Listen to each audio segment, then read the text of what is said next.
नमस्कार दोस्तों। मैं निर्भय सिंह आपका जीएसटी में स्वागत करता हूं।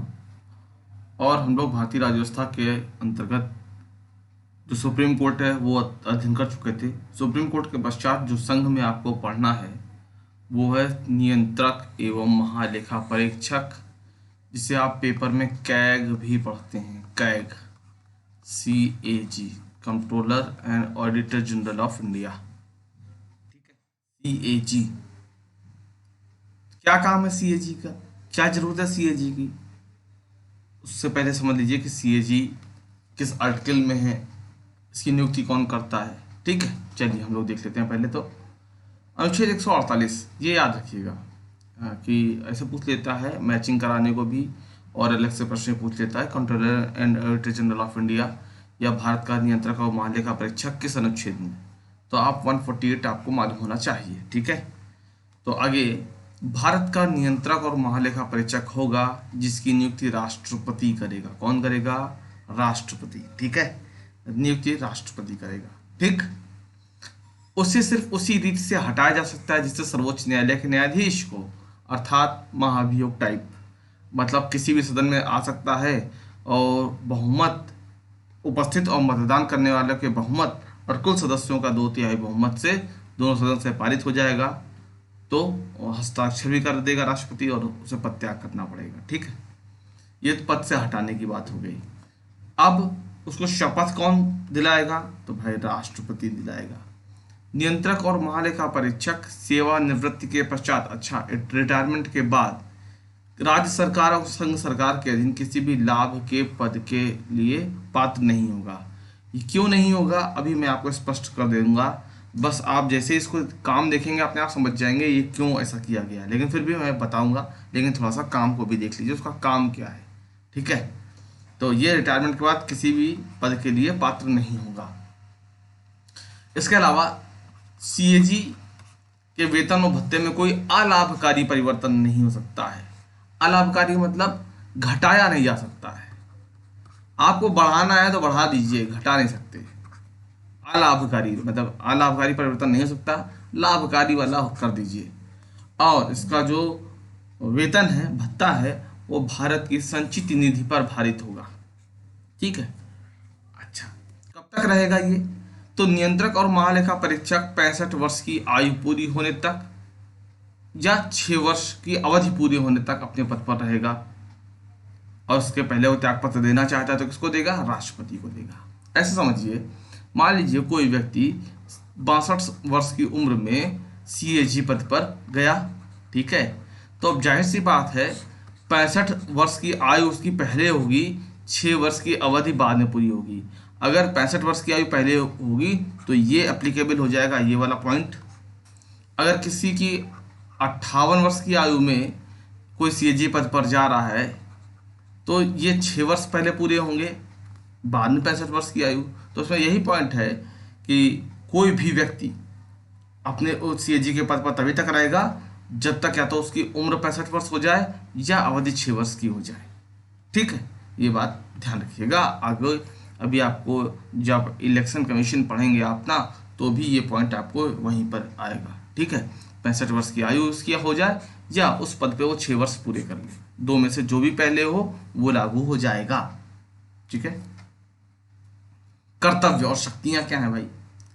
CAG अकाउंट चेक करता है। अकाउंट मतलब सरकारों ने क्या खर्चा किया है तो नियम के अनुकूल किया है कि नहीं, विधि सम्मत किया है कि नहीं, बजट के अनुसार किया है कि नहीं, किसी को ठेका दिया है तो कहाँ गड़बड़ी हुई है, ये सब CAG का ही काम है। आमतौर पर CAG एक ऐसा पद होता था जिसको कोई जल्दी जानता भी नहीं था। मतलब करंट अफेयर वाले लोग भले पढ़ लें तो पढ़ लें, वरना कोई देश में जानता नहीं था।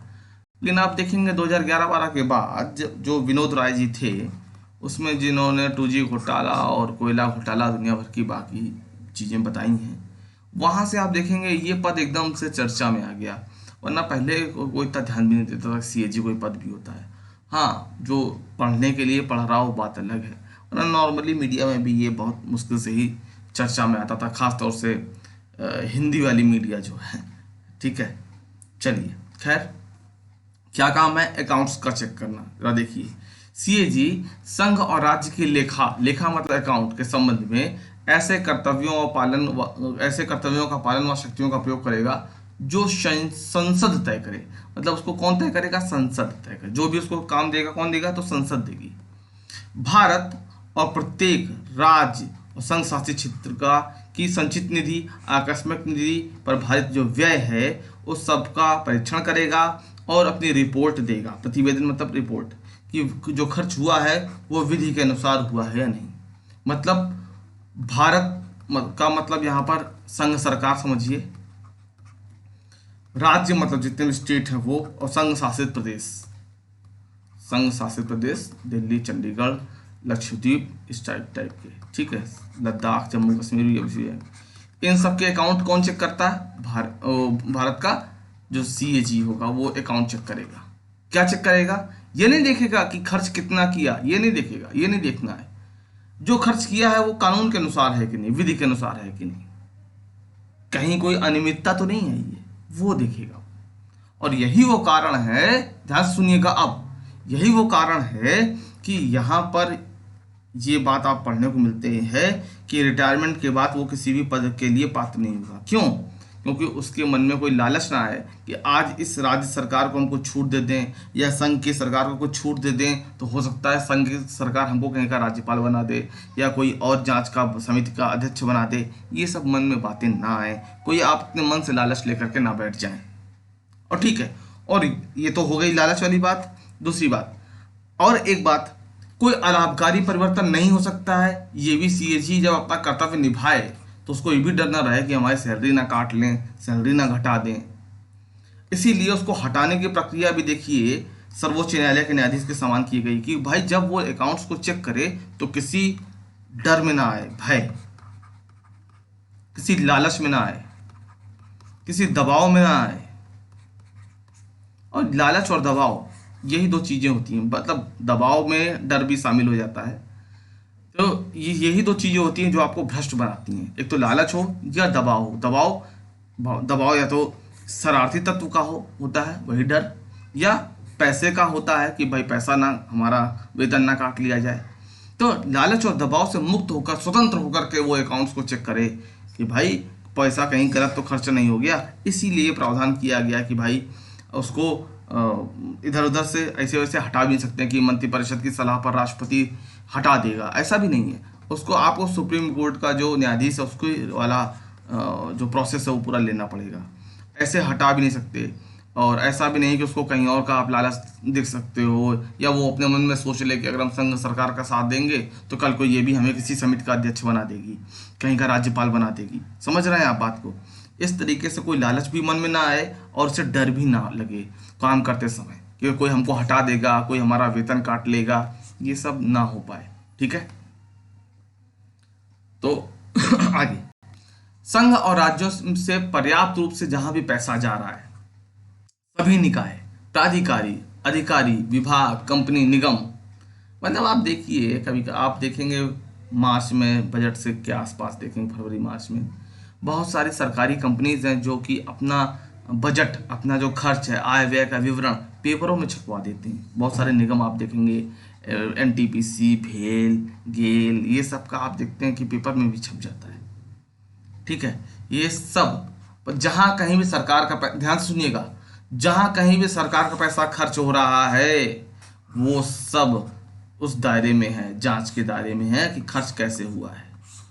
ठीक है, और अकाउंट्स को कैसे रखा जाएगा? तो अकाउंट्स का रखने का प्रारूप वही होगा जो सीएजी तय करे। मतलब अगर पहले में किसी ने लिख दिया है, उसने लिख दिया पहले जो कॉलम में कि यहाँ पर एलोकेशन जो हुआ है, मतलब जो पैसा निर्धारित है वो लिखा जाएगा, यहाँ पर जो खर्च हुआ है उस साल वो लिखा जाएगा, उस खर्च करने से यहाँ जो प्राप्त किया गया है किस मद में वो खर्च किया जाएगा, किस कंपनी को दिया गया है वो खर्च किया जाएगा, लिखा जाएगा, कितने लोगों, कितनी कंपनीज आई थी वो लिखा जाएगा। अगर ये फॉर्मेट से सीएजी ने कर रखा है तो पूरे देश में यही फॉर्मेट लागू होगा, कोई अपने मन से ऊपर नीचे नहीं कर सकता है। ठीक है, ये बात थोड़ा सा कॉमन सेंस की भी है तो जब सीएजी के पास इतना काम है तो ऐसा नहीं कि हर आदमी अपने हिसाब से ऊपर नीचे करेगा, नहीं ऐसा नहीं है। जो फॉर्मेट तय करेगी सीएजी उसी में आपको भरना पड़ेगा, उसी में एंट्री करनी पड़ेगी, ठीक है। सीएजी, अब ये इंपॉर्टेंट है आपके एग्जाम के दृष्टिकोण से, सीएजी अपना वार्षिक प्रतिवेदन मतलब वार्षिक रिपोर्ट संघ के संबंध में राष्ट्रपति को सौंपता है और राज्य के संबंध में राज्यपाल को सौंपता है, जो कि सदन में प्रस्तुत कराते हैं, मतलब लोकसभा विधानसभा में प्रस्तुत कराते हैं। तो सीएजी अपनी रिपोर्ट किसको देता है? राज्यों के संबंध में राज्यसभा और संघ के संबंध में राष्ट्रपति को, ठीक है। तो ये इंपॉर्टेंट पॉइंट है, आपसे पूछा जा सकता है। यहाँ पर अगर आप यूपीएससी के लिए जा रहे हैं तो ध्यान दीजिएगा, ये पॉइंट आपके लिए इंपॉर्टेंट है। अगर आप यूपीएससी के लिए जा रहे हैं ये पॉइंट इंपॉर्टेंट है, ठीक है। फिर आपको ये भी देखना पड़ेगा, ये अगर मेंस की राइटिंग के लिए आपको देखेंगे तो ये जो सीएजी स्वतंत्र रूप से कार्य कर सके ऐसे संविधान में क्या प्रावधान किए गए हैं, ये आपको फिर वो मालूम होना चाहिए, ठीक है। चलिए आप कुछ और प्रारंभिक परीक्षा संबंधित और तथ्य क्या है वो देख लेते हैं। इस पद का सृजन किसने किया? तो लॉर्ड कैनिंग ने किया इस पद का सृजन, ठीक है। अच्छा, लोक लेखा समिति का ये मित्र होता है, मार्गदर्शक होता है, कौन? सीएजी। कैसे होता है अभी बता देता हूँ, बस एक लाइन और देख लीजिए फिर बताता हूँ। सार्वजनिक धन का संरक्षक, ये 2 बार लिख गया शायद, सार्वजनिक धन का संरक्षक सीएजी, ठीक। देखिए अभी मैंने आपसे कहा कि सीएजी अकाउंट्स चेक करता है। अकाउंट्स तो पैसा किसका है? सार्वजनिक का ही तो है, पब्लिक ही तो है, पब्लिक मनी तो है, हमारा आपका पैसा ही तो है। तो उसका संरक्षक कौन है? तो सीएजी। कैसे है?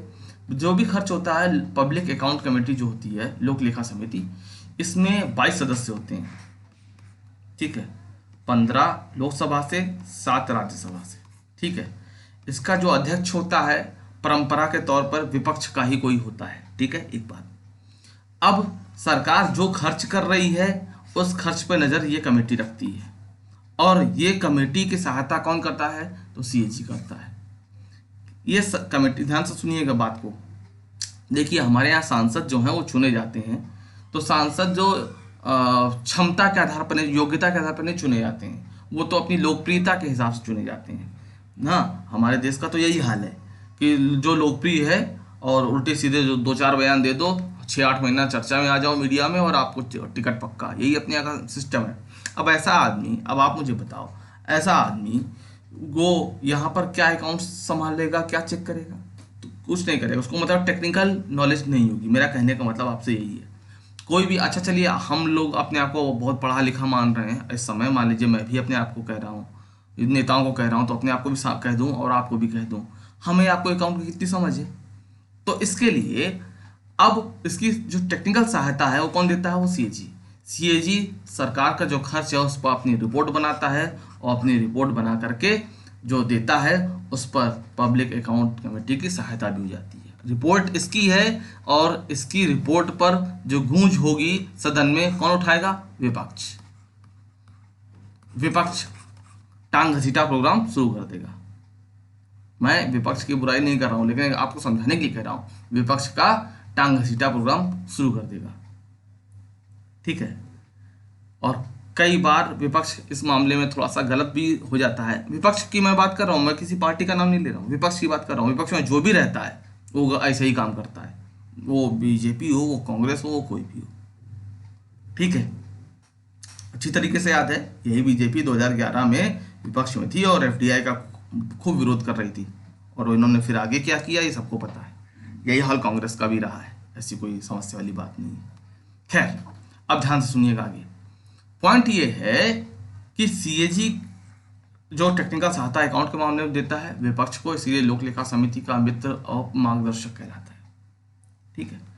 हमारे यहाँ विपक्ष अभी इतना समझदार नहीं है, या कहें कि हमारे अंदर जो चुनावी जागरूकता उतनी नहीं है और हम लोग छले जाते हैं कभी किसी के द्वारा कभी किसी के द्वारा। तो जागरूकता का भी अभाव है। अब जिस देश में वैक्सीन लगवाने के लिए समझाना पड़ रहा हो तो फिर क्या ही कहा जाए इसमें अब, ठीक है। खैर, ये हो गया आपका सीएजी। इसी के साथ वीडियो को विराम देता हूँ। वीडियो को लाइक कीजिए, शेयर कीजिए, चैनल को सब्सक्राइब कीजिए। आप सभी का बहुत बहुत धन्यवाद, आप सभी का बहुत बहुत आभार।